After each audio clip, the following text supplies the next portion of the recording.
I'm adopted, and my biological mother was 17, and so was my biological father. She was 7.5 months pregnant when she decided to go to Planned Parenthood, which is the largest abortion provider in the world, and they counseled her to have a late-term saline abortion, which is a saline salt solution that is injected into the mother's womb. The baby gulps that solution, it burns the baby inside and out, and then she is to deliver a dead baby within 24 hours. And to everyone's great shock and surprise, I didn't arrive dead but alive on April the 6th, 1977 in a Los Angeles County abortion clinic. What's fantastic about this, about the perfect timing of my arrival, is that the abortionist was not on duty yet. So he wasn't even given the opportunity to continue on with his plan for my life, which was death.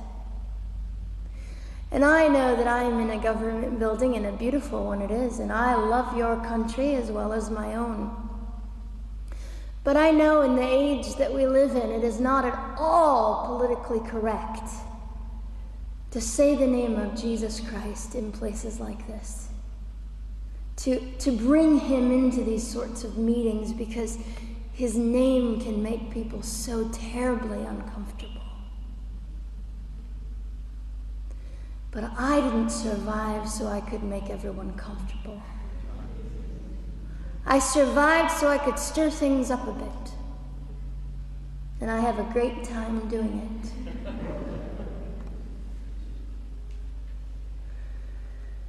And so I was delivered alive, as I've already said, after 18 hours. I should be blind, I should be burned, I should be dead. And yet I'm not. You know what is fantastic vindication is the fact that the abortionist had to sign my birth certificate. So I know who he is.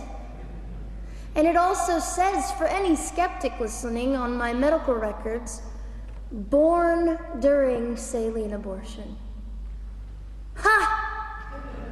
They didn't win. I've done some research on the man that performed the abortion on me.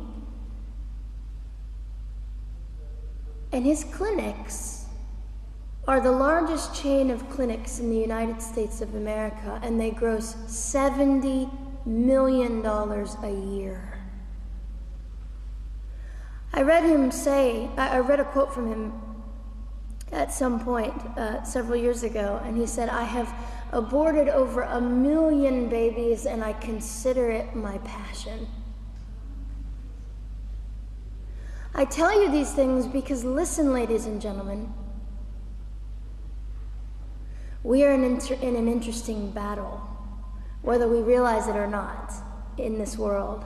It is a battle between life and death. What side are you on?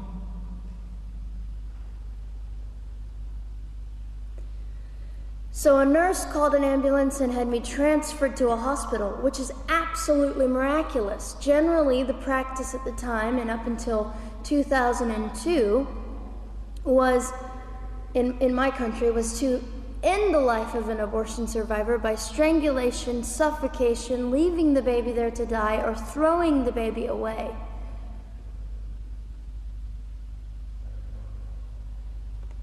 But on August the 5th, 2002, my extraordinary President Bush signed into law the Born Alive Infants Protection Act to prevent that from occurring anymore. You see, we're playing for keeps. We're playing for, I'm hoping to be hated by the time that I die so that I can feel God about me and understand what it was to be hated. He was hated. Christ was hated. And not that I look forward to being hated, but I know along my journey, I know I'm already hated because I declare life. I say, you didn't get me. The silent Holocaust didn't win over me. And my mission, ladies and gentlemen, among many things, is this: to infuse humanity into a debate that we have just compartmentalized and set on a shelf and said it is an issue. We have removed our emotions. We are becoming harder. Do you really want that? How much are you willing to take, and how much are you willing to risk to speak the truth in love and graciousness and stand up and at least be willing to be hated? Or at the end of the day, is it all about you or me? And so, after that, I was placed in an emergency foster care home where they decided they didn't like me very well, and as I'm fond of saying, I don't know how you could not adore me right from the start. What is wrong with these people? But they didn't. You see, I've been hated since conception by so many, and loved by so many more, but most especially by God. I'm his girl. You don't mess with God's girl. I got a sign on my forehead that says, you better be nice to me because my Father runs the world.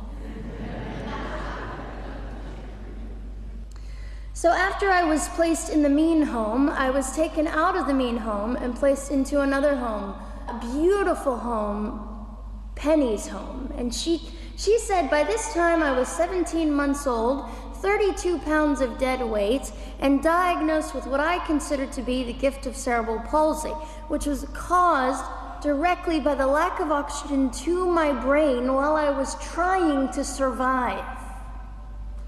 Now, I am just compelled to say this. If abortion is merely about women's rights, ladies and gentlemen, then what were mine? There was not a radical feminist standing up and yelling about how my rights were being violated that day. In fact, my life was being snuffed out in the name of women's rights. And ladies and gentlemen, I would not have cerebral palsy had I not survived all of this. So when I hear the appalling, disgusting argument that we should have abortions because the child just might be disabled,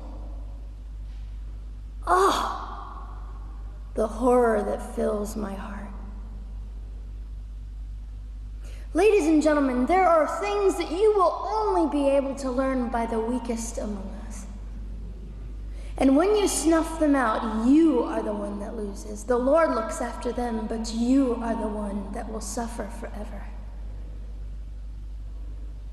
And what arrogance, what absolute arrogance, and it has been an argument for so long in this human place that we live, that the stronger should dominate the weaker, should determine who lives or dies. The arrogance of that, don't you realize that you cannot make your own heart beat? Don't you realize that all the power that you think you possess, you really possess none of it? It is the mercy of God that sustains you, even when you hate him.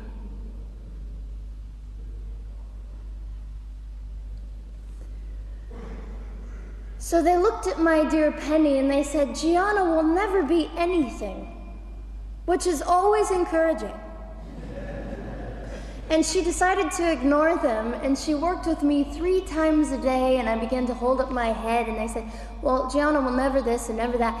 Long story shorter, I was walking by the age of 3.5 with a walker and leg braces, and I stand up here today with a mild little limp and without a walker and leg braces. I fall gracefully sometimes and very ungracefully at other times, depending on the situation. that I consider it all for the glory of God. You see, ladies and gentlemen, I am weaker than most of you, but this is my sermon. And what a small price to pay to be able to blaze through the world as I do and offer hope.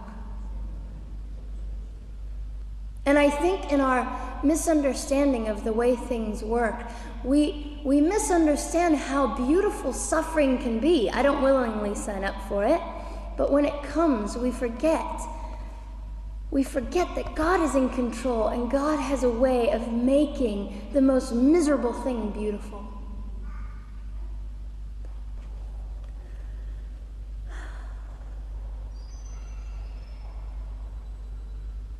I have met my biological mother. I have forgiven my biological mother. I am a Christian.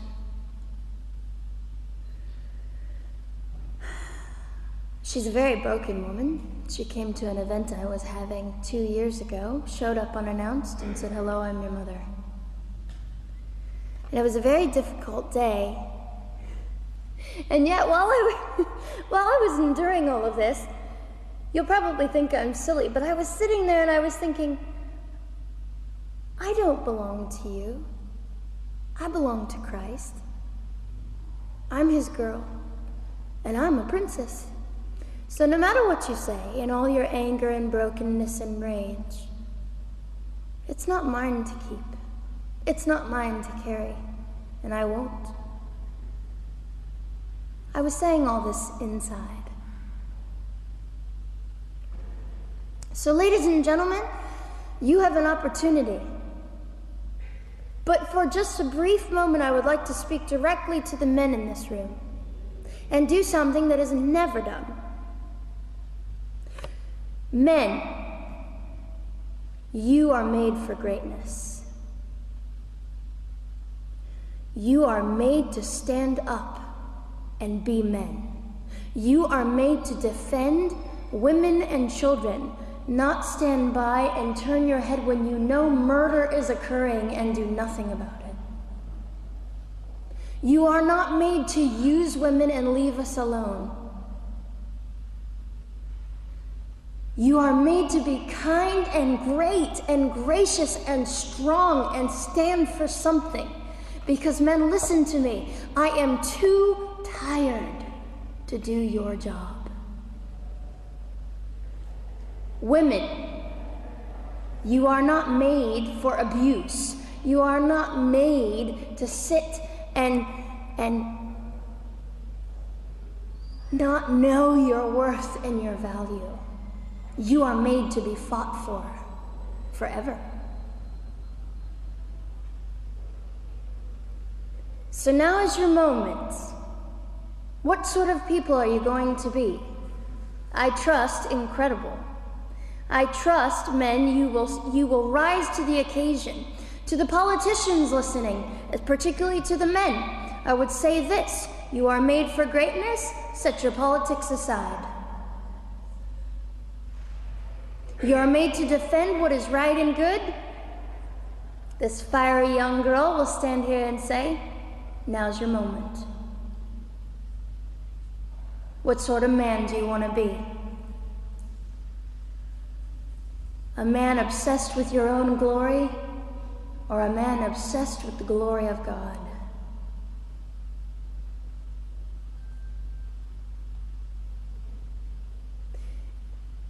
It's time to take a stand, Victoria.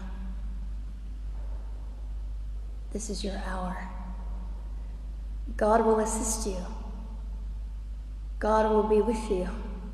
You have the opportunity to glorify and honor God in 2008.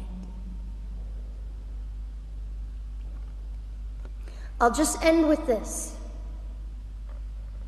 Some of you might be slightly annoyed that all I keep doing is talking about God and Jesus. But how on earth can I walk about limping through this world and not give all my heart and mind and soul and strength to the Christ who gave me life? So if you think I'm a fool, It's just another jewel in my crown. My whole intent in living here is to make God smile. I hope some of this made sense. It just came from my heart. God bless and keep you.